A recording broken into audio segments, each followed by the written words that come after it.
નમસ્કાર મિત્રો આપની સાથે હું છું પિનલગીરી ગોસ્વામી। આજના મોસમ પૂર્વ અનુમાનમાં વાત થશે। આજે તારીખ 21 માર્ચથી લઈને 3 એપ્રિલ સુધી ગુજરાતમાં કેવું રહેશે હવામાન। આવનારા દિવસોમાં ગરમીનું પ્રમાણ, ઠંડીનું પ્રમાણ, પ્રદૂષણનું પ્રમાણ ઉપરાંત વાતાવરણમાં ભેજનું પ્રમાણ કેટલું રહી શકે છે, તમામ પ્રકારની માહિતી આ એક વિડીયોમાં આપી દઈશું। મિત્રો, આપણે અગાઉ પણ માહિતી આપી હતી કે પાકિસ્તાન તરફ સાયક્લોનિક સિસ્ટમ સર્જાયું છે, ઉપરાંત અરબી સમુદ્રનું સામાન્ય ભેજવાળું વાતાવરણ પણ ગુજરાતને મળ્યું હતું, જેના અનુસંધાને ગઈકાલે કચ્છ, ભુજ અને નખત્રાણામાં છૂટો છવાયો વરસાદ એટલે કે વરસાદી ઝાપટા થયા હતા। ગરમીમાં ચોક્કસથી આંશિક રાહત મળી હતી, પરંતુ ખેડૂતોના પાકને લઈને એક ચિંતાનો માહોલ પણ સર્જાયો હતો। મિત્રો, અત્યારે અવારનવાર નાની મોટી સિસ્ટમો સક્રિય થવાને કારણે વાતાવરણમાં આવી રીતે અસ્થિરતા પણ જોવા મળી શકે છે।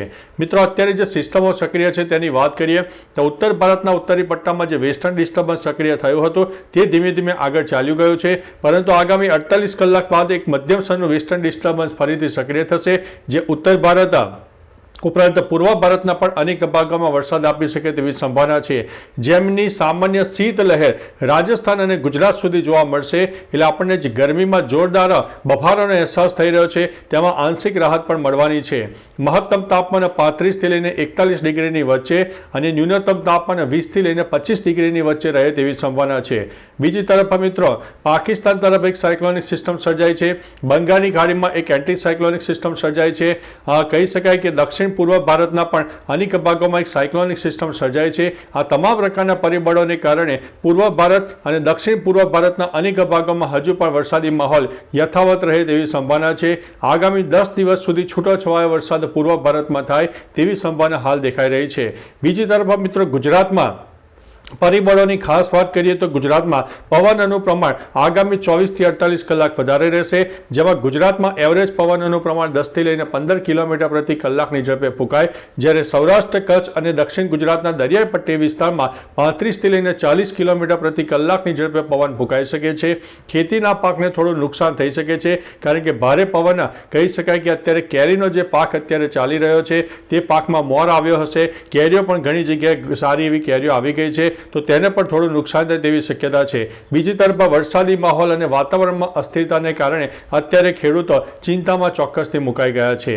હવે વાત કરીએ તો પ્રદૂષણનું પ્રમાણ આજ રોજ મધ્યમ સ્તરનું રહેશે, જેમાં એર ક્વોલિટી ઇન્ડેક્સ 80 થી લઈને 140 ની વચ્ચે રહે તેવી સંભાવના છે, પરંતુ એક મધ્યમ સ્તરનું પ્રદૂષણ પણ આપણને હાનિ પહોંચાડી શકે છે, એટલે થોડા સાવચેત રહેજો, એલર્ટ રહેજો। તાપમાનની તો વાત મિત્રો કરી દીધી છે। હવે તમે જે સેટેલાઇટ બેઝના માધ્યમથી જોઈ શકો છો કે આવનારા દિવસોમાં ક્લાઉડ ફોર્મેશન કઈ તારીખે કેટલું રહેશે, તો આપણી પાછળ જે સ્ક્રીન ચાલી રહી છે તેના ઉપર તમે જોઈ શકો છો।